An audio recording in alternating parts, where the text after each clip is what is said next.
It's been said if we lose that war, and in so doing, history will record with a great...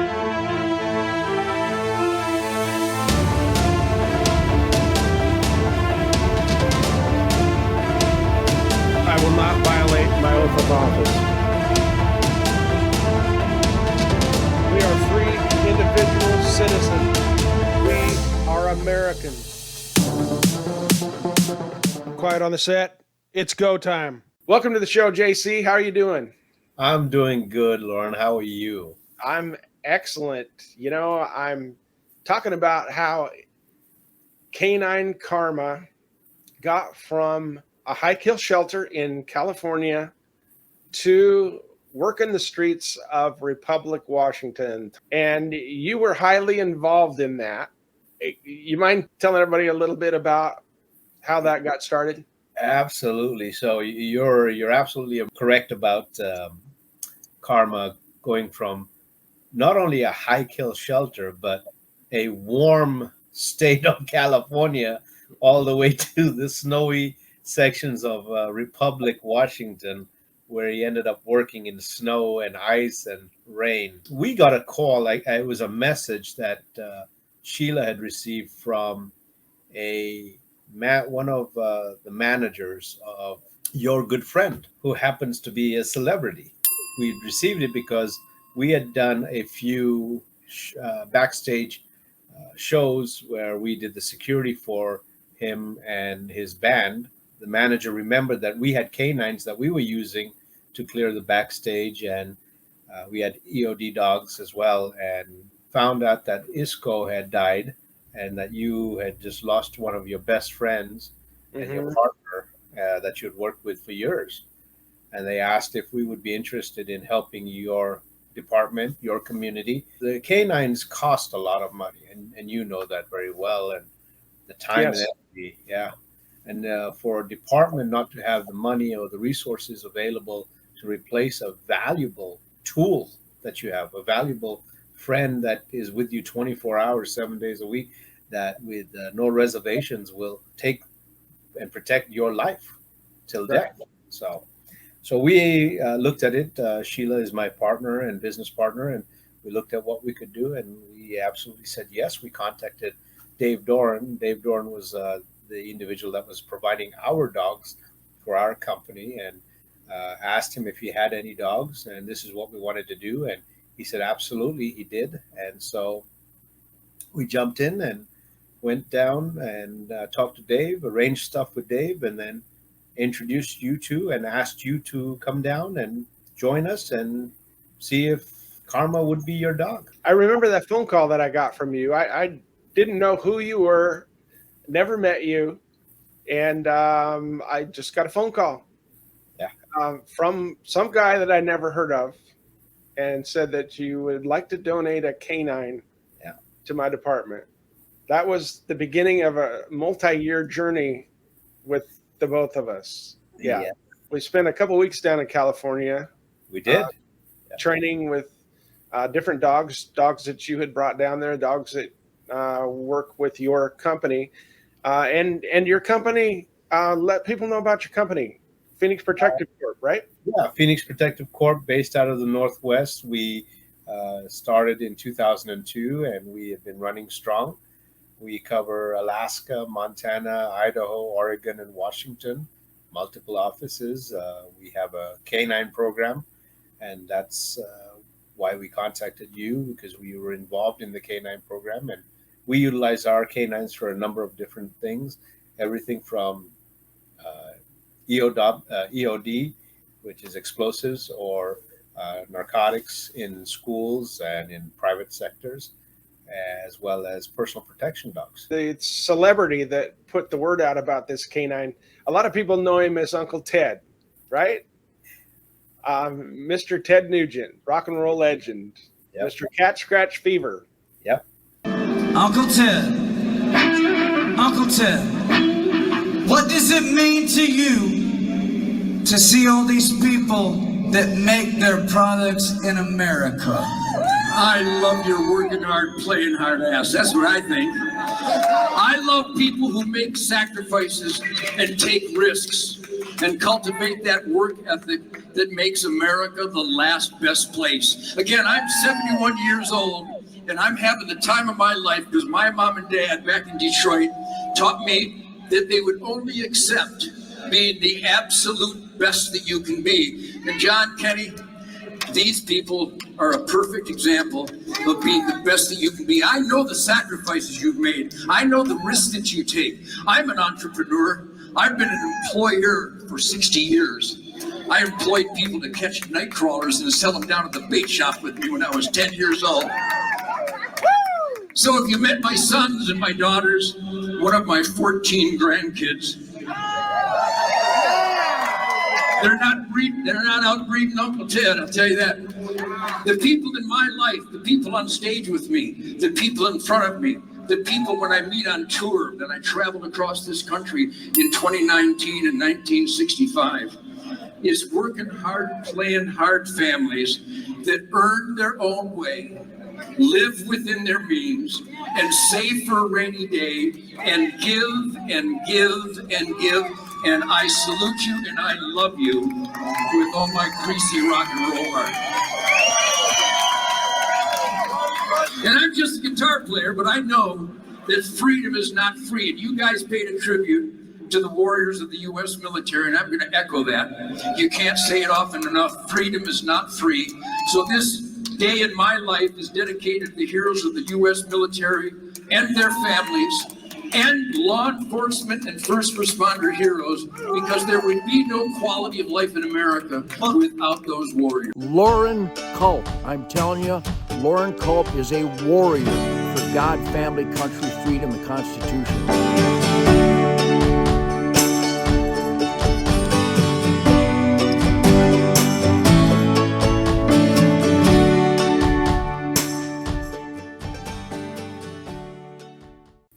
So yeah, that was excellent. He got the word out. I had mentioned to him that our dog had died, and he put the word out to everyone. I think it was on his Facebook page, in fact. Yeah, I think it was, but it was one of his road managers that we had met at Benton County Franklin Fair and Rodeos, where Uncle Ted had played. So that's where we met him, and he knew about us. And yeah, you not only provided Canine Karma for my department and paid for him, you paid for the 2 weeks of training in the hotel down in California. It was very generous, very generous. Our small town of Republic, 1,100 people. We didn't have a canine budget to speak of. We couldn't afford thousands of dollars to get ISCO replaced. Right. So he made a huge impact. As well as Karma, once we got him up and trained. Well, you right out of the gate made a huge impact with Karma. I think it was the second night you were back in Republic, where you got some narcotics, and it was the first night. First night. Yeah, the first night. I remember the drive. Made it from California, San Francisco area. Yep. Spent the night in Portland, and then in Vancouver we got certified. We took the tests for narcotics, and then drove home. And that night I thought I was going to have, a restful night's sleep, but I got called out by Ferry County Dispatch. 911 operators called me and said a deputy requested a canine at his traffic stop the first night back. We had an alert on vehicle that the deputy had pulled over for DUI. The driver was about ready to be transported to the jail by another officer. And he asked me to walk my dog around the vehicle because the driver was under the influence of something. And he actually had the passenger from that vehicle in his passenger seat of his patrol car. He was going to give him a courtesy ride home. I walked Canine Karma around the truck. He alerted on that truck, walking back past the officer's patrol car that had the passenger in it. Karma alerted on that as well. And I told the deputy about it. He later got a search warrant for the truck and found methamphetamine.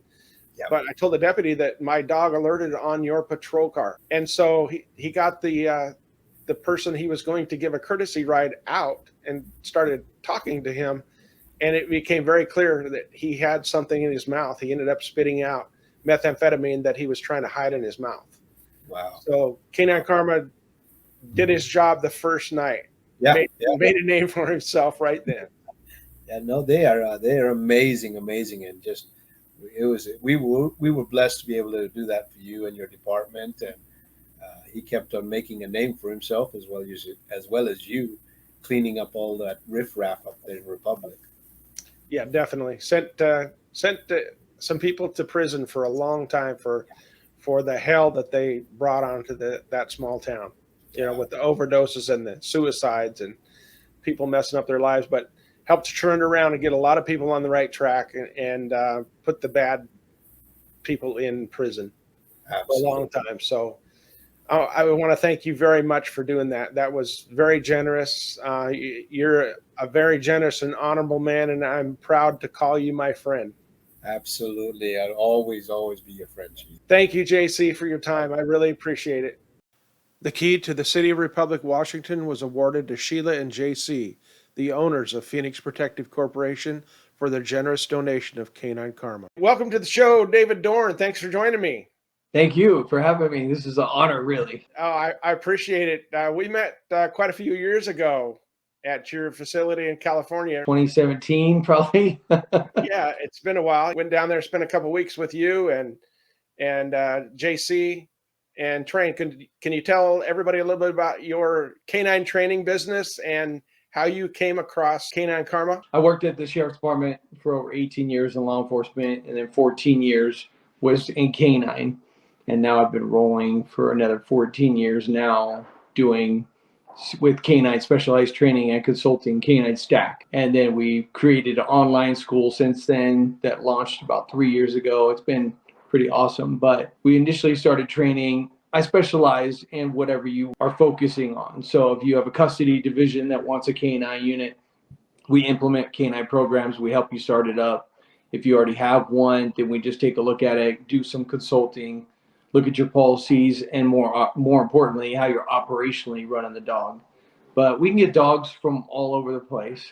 So Karma was a rescue. So we have friends all over the country that go into these places, find dogs, they test dogs. And I grew up in animal control, literally. My dad was a lieutenant in charge of the animal control in Contra Costa County in California. And so I knew that there was a lot of dogs that weren't making it, or now there's rescues all the time. But back in the day, some of us gray-haired trainers used to be able to go in and pick a dog because there was a lot of dogs there with the potential to do the work. Shepherds, Dobermans, Rottweilers, a lot of Labradors. So then after the war started, then trainers were taking those and, training them up for the war. So that's how I found your guy, Karma. And so after we heard what happened to your partner, it was one phone call. They knew that, they could just call us and we would make it happen for you. So you came down, and we don't sell dogs without you coming to our school. That's just one of the things that we won't do. You need to know how the dog was trained. And then we have to literally vetting you and then training you to wherever we think you needed to be at the time. So, because we don't know, what your training is up where you were going, but you always have to come train with us because we want to make sure that the dog's going to be taken care of, that what the dog's skills are. And yeah, he was a good dog. He's kind of like a red shepherd. Yeah, he was. Saved him from being put down, basically. I mean, a lot of these shelters, they don't keep the dogs very long. No, so we have our own breeding program where we have Mels and Dutch Shepherds. We have our own breeding program, but it's always nice when you can find a dog, get a phone call on a dog, and be able to say, yeah, we can help that dog out. Well, Canine Karma definitely did a good job. I spent a couple of weeks down there at your California facility and with him and you and your trainers, and got to know him. Like you said, he'd already been trained up on narcotics. I just had to get the hours in and then get certified. And that's why we created the school that we did. You know what I mean? It was a crash class, but you did not have a day off until you left. And even when you left, you didn't have a day off. So that's just the way it played out. We were lucky to do it. And that's what we do. When you come to my school, we tried to bridge the gap on what happens in training versus what's going to happen on the street. So there's two different things to training. There's one is training the dog. And that's why I have my good people for that. Kyle and my other trainers that I have, Adrian, Herrera, Jose Carrell, Joe Monroe. Like, I have these guys for that. They can train the dog. I'm focusing on you. You have to train for the street. The dog is one part, the handler is another, and that's why we created Canine FTO online school for that too. A lot of the schools out there now, the dog's already trained, which is great, but they need to focus on the handler. And a lot of the schools don't know how to do that because you've never been in law enforcement. So yeah, have to have real world training. And I took your online courses as well. Yeah. A lot of information in there. So very good all around. Glad to concentrate on the handlers. When I go to problem solving school, it's always about the handler first. When I speak at the conferences, I've been speaking at the conferences in 2008. We do like 3 or 4 a year. Well, I appreciate everything you did to help us get back up and running with our canine program in Republic. It was awesome spending the time that we did down there, and hopefully we'll see you soon. I'll be putting up your information, your website, and everything. I'll put all that up. You need to put up your information. Yes, put your information up there. What's your next lineup? What are you going to go for next? Oh yeah, we'll see how that goes. Right now I'm just working on the YouTube thing right now. No, that's awesome. So awesome. I'm putting up real life police stories. Yeah, I love it. In the officer's own words. I've got, I think, 5 shows up there right now at Chief Lauren Culp on YouTube. Yeah, it's pretty good stuff. So I'm watching. I'm a fan. So hope you continue doing what you're doing. I really appreciate what you did for us. I appreciate you guys, man. Good job. All right, thanks, David. All right, buddy. Rock and roll legend Ted Nugent and his beautiful wife Shemaine not only put the word out to everyone they knew about our need for a new canine, but Ted also autographed a guitar and sent it to me for a fundraiser for our canine program, which raised thousands of dollars. Please subscribe to my channel and hit the bell to be notified when I post future videos.